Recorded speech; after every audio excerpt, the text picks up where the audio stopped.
Amandine Anyambossou, comme hier, est en place. Elle reçoit pour nous un invité. En tout cas, elle nous parle de événements à la une. Amandine, bonjour et bienvenue. Bonjour à vous, Jennifer Sachivi. Comment vous allez ce matin? Je me porte comme un charme, et vous aussi. Ça va vous très êtes bien. toute rayonnante. Merci beaucoup. Alors, de quoi on parle aujourd'hui? Je l'annonçais aux téléspectateurs. Il y a une distinction, enfin, pas en vue, il y a une distinction à l'ordre du jour, n'est-ce pas? Non, mais d'abord, dans événement à la une, on va parler de quelques affiches ce matin. D'accord. Et ce mardi, nous avons glané pour vous quelques affiches culturelles à ne pas manquer du côté donc de l'Institut français de Cotonou. D'abord, une avant-première cinéma avec le film Linge sale qui sera projeté ce mardi. Ouais. Ce mardi 10 mars à 19h à l'auditorium de l'Institut français donc, de Cotonou. Un film de 26 minutes qui parle donc de l'histoire de Théodore, veuf inconsolable depuis 15 ans, qui ne parvient pas à faire son deuil. Fawzat, jeune mais célibataire et pauvre, obtient donc un travail hebdomadaire. Laver les robes précieuses de la défunte, épouse donc de Théodore. Impressionnée par la maison de son employeur, elle imagine vite y trouver une chance pour son fils de 7 ans, Eli. La projection sera suivie donc d'un échange avec le réalisateur Médecin à Gondje. L'entrée, Jennifer Sachivi, elle est libre et gratuite. Ah, vous savez, ça nous permet d'y aller sans trop réfléchir. Okay, donc vous avez déjà votre programme de ce soir. Absolument, je vais faire un tour. Le film, il a l'air intéressant. Franchement, quand même, donc ne manquez donc pas le rendez-vous. Autre rendez-vous à noter dans votre agenda, c'est cette conférence débat demain mercredi 11 mars à 17h autour du thème être femme et noire dans le monde de la littérature. Cette rencontre sera donc animée par l'auteure et blogueuse française d'origine martiniquaise et congolaise, Laura Safou. À travers donc ses œuvres et ses articles, elle aborde notamment les questions d'identité, de culture et de représentation des communautés. Donc, prenez le rendez-vous donc pour demain, mercredi 11 mars, à 17h, à l'auditorium de l'Institut français de Cotonou. Une thématique d'actualité d'ailleurs, on est en mars. On est toujours en mars, mois de la femme. Et dans ce cadre, on reçoit ce matin un coach scolaire et universitaire, Fulgence Awangonou. Bonjour. Bonjour, madame. Comment vous allez? Ça va très bien. Après donc la célébration de la Journée internationale des droits des femmes, on parle beaucoup d'investissement dans les filles et les femmes. Concrètement, qu'est-ce que c'est en fait? Merci à vous, madame. D'abord, il faut commencer par dire que la femme investie dans la femme, c'est le meilleur investissement qui soit. N'est-ce pas? Je suis tout à fait d'accord avec vous. Parce que d'abord, la femme, c'est d'abord une trilogie de choses. C'est celle qui comprend, c'est celle qui accepte et c'est celle qui entreprend d'accompagner ses enfants, sa communauté au succès. Absolument. Donc, quand nous arrivons à investir sur la femme, c'est qu'on veut quand même accompagner la femme, être vraiment actrice du développement. Donc, lorsqu'on investit sur la femme, je dis c'est le meilleur des investissements sur l'homme, humain grand H. Donc, vous savez, ça fait une dizaine d'années qu'à chaque GIF, je suis toujours appelé à faire des conférences. Après, tout à l'heure, je vais à une conférence quand on avait quitté ici, où j'anime des conférences. Et toutes ces années, le mot qui me revient, le maître mot qui me revient, c'est quoi? C'est investir. Ouais. Il faut investir sur la fille qui sera la femme de demain. Et cet investissement, c'est de deux ordres. Je parle d'abord d'investir pour que la femme puisse avoir une meilleure perception d'elle. Parce que pour réussir, la définition que nous avons de nous-mêmes est très, très importante. Comment on se définit? Est-ce une personne qui est capable ou bien une personne qui n'est pas capable de? Donc, le tout premier investissement est d'abord d'ordre psychologique. Et c'est chez la fille. Et c'est dans l'environnement familial. Nous devons amener la fille à avoir une meilleure perception d'elle-même, c'est-à-dire l'estime de soi. Comment chaque fille se définit. À travers la définition que chaque fille se donne d'elle-même, c'est une femme qu'on prépare à accompagner la communauté. Nous devons tout faire. Et là, j'appelle les familles, les parents, à amener la fille à se dire, je suis capable de. j'ai une meilleure définition de moi-même. Vous savez, il y a des filles, quand vous leur dites de faire quelque chose, je dis non, je ne veux pas faire. Parfois, dans la famille, pour changer l'ampoule, on dit attends ton grand frère. Ton grand frère. Exactement. Ça n'a rien, c'est juste mécanique. Il faut tourner. Et puis, mais on si prend vous une avez chaise. peur de vous électrocuter. Il n'y a pas de peur. Pourquoi le garçon n'a pas peur? Donc nous devons tout faire pour chasser de nos filles. Une femme est capable de tout faire. Et non, tiens, oui. Est-ce que c'est pas parce que pendant longtemps, on a dit aux femmes, c'est l'homme qui doit faire ci, Exactement. et toi, voilà ta place, c'est ce que tu dois faire. Ménage. C'est ce par qu'on n'a exemple, dit par le pour- passé, mais on a vu aujourd'hui que les femmes sont capables de toutes tout, choses. Je vous voilà. donne l'exemple simple. Chez moi, c'est ma femme qui va travailler très loin de Cotonou. Moi, je suis à oui. Cotonou avec Ah les oui. enfants. Ah oui. La pause ce matin, j'allais déployer les Ça, enfants. c'est une Mais ma agonie. femme travaille très loin de Cotonou. Elle est allée depuis hier. Ça fait près de 4 ans qu'elle le fait. Et j'étais la première personne à lui dire c'est possible parce que je lui ai dit, moi j'ai vu ma femme, ma mère travailler pendant 33 ans. À Porto-Novo, dans les temps, elle était la toute première à faire même répétitrice dans les maisons, accompagnée par mon papa. Quand moi j'ai vu ça, je dis mais tu dois travailler. Chez moi, on ne peut pas ne pas travailler. C'est impossible dans Grand Air. Vous avez dit tout à l'heure que l'investissement, c'est de 2 ordres. D'abord C'est de 2 ordres, c'est psychologique, d'abord psychologique. Après, la psychologie. Et je tiens beaucoup à ça parce que c'est ça qui est le fondement, qui prédispose à l'autre chose. Nous devons amener nos filles à se dire, je suis capable de, en les félicitant chaque fois, en leur montrant que c'est possible d'y croire, qu'elles peuvent faire beaucoup de choses.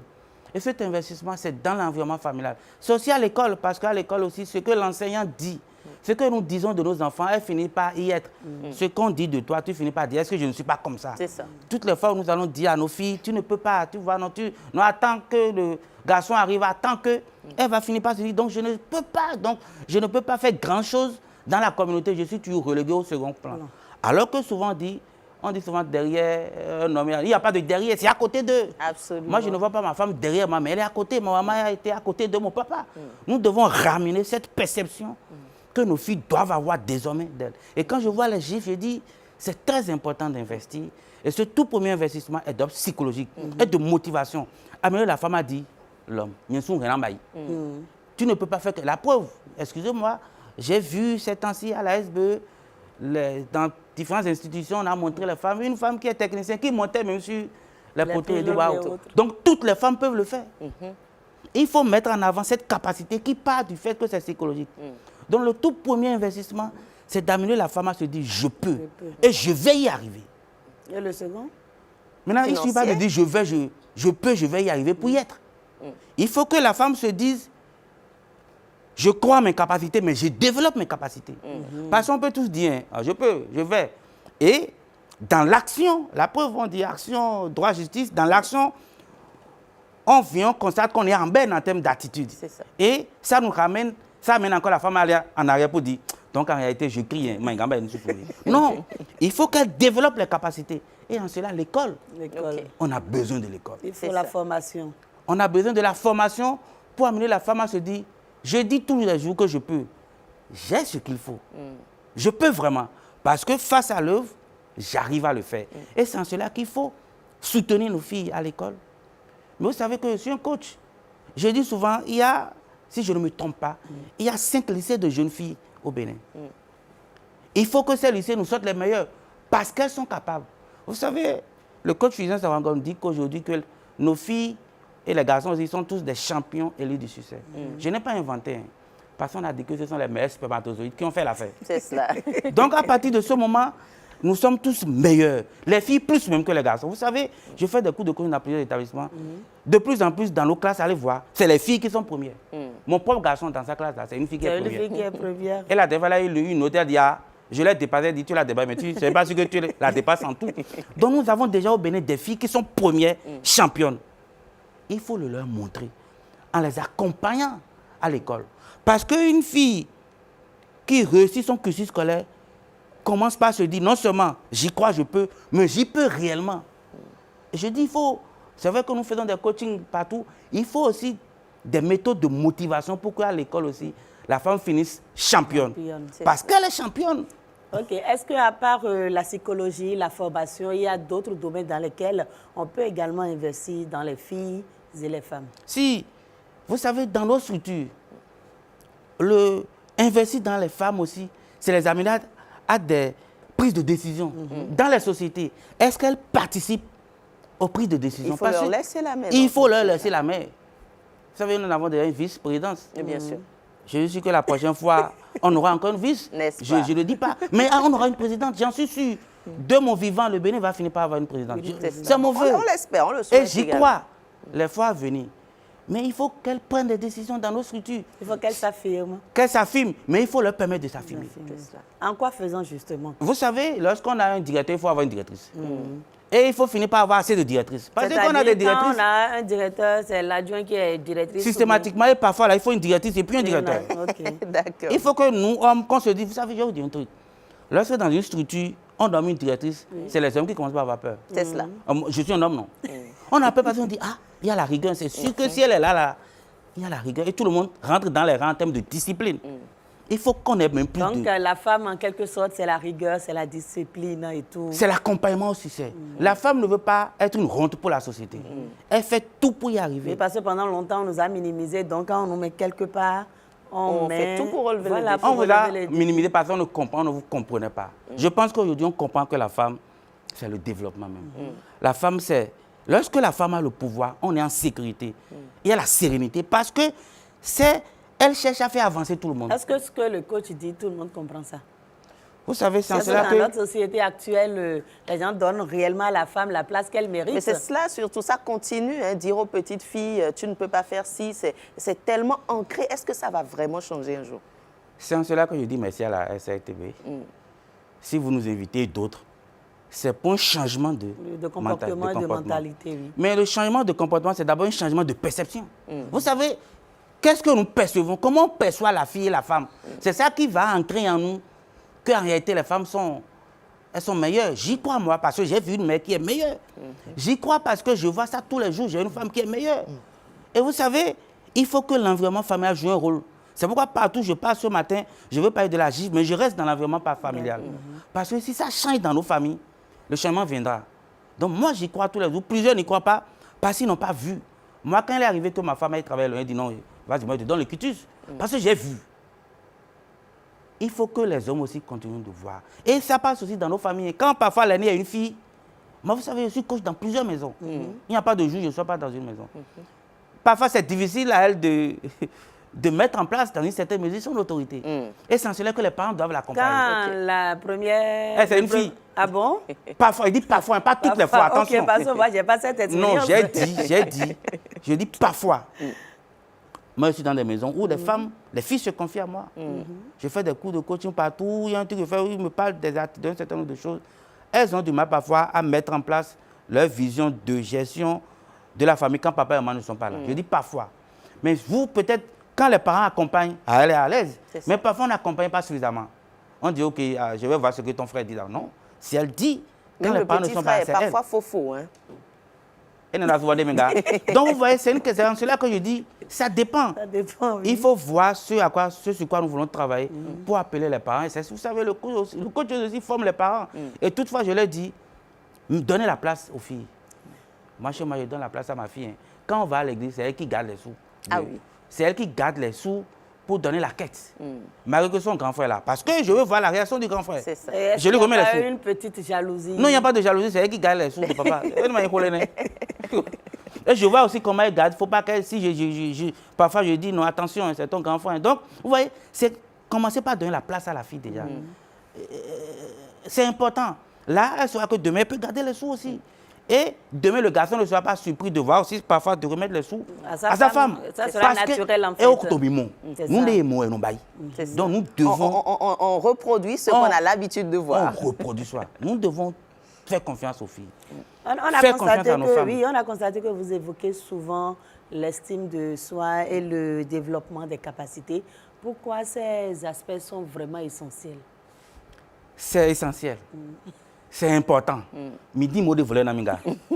Parce que vous savez, la définition qu'on a de soi, vous savez, moi j'ai toujours cru que je suis meilleur coach. Je me définis comme meilleur coach. Ah oui, parce que si vous ne croyez pas en vous-même, les autres ne peuvent pas croire en vous. Une femme qui, vous savez, j'ai une femme, je respecte cette femme. C'est d'ailleurs ma femme qui met souvent sur son statut. Crois en tes capacités. J'ai dit, waouh, celle-là, aidez-moi. Et d'autres aussi, il ne faut pas que je passe. Bien sûr. Elle a bien été coachée. C'est cela. Bon, je ne sais pas. Mais vous savez, la femme doit croire en ses capacités. Le développement de la femme part d'abord de ce qu'elle pense d'elle-même. C'est important, c'est primordial. Nous devons mettre... Et vous savez, moi j'ai dit, les ONG, quand la rentrée commence, allez dans les écoles et dites aux femmes d'être responsables de classe. Moi, je suis enseignant de coach, mais je ne suis pas enseignant dans les lycées. Sinon, dans mes classes, je suis désolé, les filles sont responsables partout. Oui, pour amener les femmes, parce que quand vous avez votre responsable de classe, une fille, il vous serait facile d'avoir une présidente demain. Oui, il faut, lorsqu'on veut atteindre notre objectif, on va par où commencer. Je veux que dans nos classes aussi, si c'est la fille qui gagne, qu'elle gagne. Mettons à sa disposition tout ce qu'il faut pour qu'elle gagne responsable de classe. 1. Responsable d'établissement. 2. Elle va commencer par militer. Elle va se dire, donc je peux, mais je vais. À la longue, les hommes aussi ne vont pas se rebeller. Est-ce que ce n'est pas mieux de faire 50-50 ?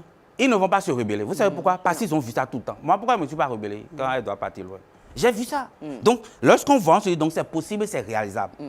Lorsqu'il y aura plusieurs responsables de classe, vous voyez que cette génération va voter massivement pour les femmes. C'est cela. Parce qu'elles ont déjà voté pour les femmes en classe, oui, à l'université. Parce que passer au vote, c'est un acte, c'est un processus qui nous amène à dire, pourquoi je veux voter pour elle? Et dans le on a déjà vu au Ghana, sont primaires. C'est ça. Donc, c'est facile.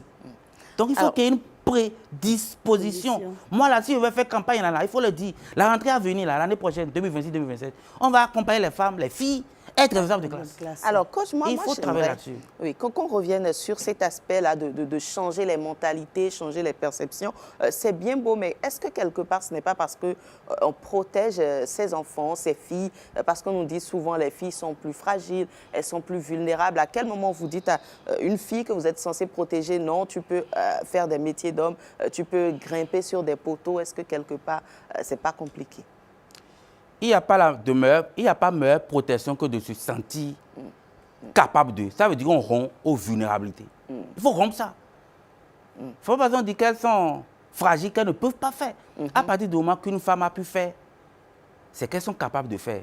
Je pense que la meilleure manière de protéger leur vulnérabilité, c'est de les amener à se sentir femmes capables. D'accord. C'est de les amener à se sentir femmes capables. C'est en cela qu'on va vraiment les protéger. Parce que lorsque dans la famille, dans la communauté, elles ne sont pas capables, elles sont très vulnérables. C'est cela. Parce qu'il y a aussi l'autonomie financière. Elles sont vulnérables, elles sont une poids pour tout le monde, excusez-moi. Donc la meilleure manière de rompre ces vulnérabilités, c'est de les accompagner psychologiquement. Les amener à réussir à l'école, de les préparer à une autonomie forte, engagée dans la société et de faire des exemples pour les autres générations. Ok, coach, malgré tout ce qui est fait, on constate aujourd'hui qu'il y a encore des obstacles. Qu'est-ce qu'on peut faire pour lever ces barrières pour que les femmes puissent pleinement vivre leur potentiel au niveau social qu'institutionnel, par exemple? La famille est le meilleur espace de transformation, de changement, de création des hommes grand âge, des femmes du futur. Il faut agir dans l'environnement familial. Agir en amenant les deux laborantins de la famille, qui sont papa et maman, ou bien parfois dans une famille monoparentale, à comprendre leur rôle quand ils ou elles ont une fille. Vous savez, quand vous l'avez dit tout à l'heure, quand je disais que je dis, moi je n'ai pas vu ça, je n'ai pas senti ça. Parce que vous avez eu l'opportunité dans l'environnement familial. Il faut que la famille soit une opportunité pour nos filles. Lorsque la famille a une opportunité pour nos filles, la société ne peut pas résister à ce qu'elles sont déjà une opportunité. Absolument. La société va, excusez-moi l'expression, va subir, va comprendre qu'on ne peut pas faire sans elle. Tout part de la maison. Et là, Coach, merci beaucoup à vous. Il faut dire également que les réflexions autour de la femme vont quand même au-delà du 8 mars. Il faut en parler tous les jours. Investir dans les filles et les femmes. Oui, il faut partir de 8 mars pour jeter les réflexions. Les réflexions continuent au quotidien. Les réflexions, c'est peut-être 8 mars, tout le mois de mars, mais les actions, c'est 365 voire 366 jours. C'est surtout ce qu'il faut faire et militer à ce que je tiens tellement à ça, que dans nos classes là, qu'il y ait des responsables pour mes enfants filles. C'est important. Il faut qu'on me donne les moyens pour aller faire campagne pour les filles la rentrée prochaine dans nos établissements. Ça va venir, je crois que le message est passé. Absolument. Coach, merci beaucoup à vous. Excellente journée. Merci à vous.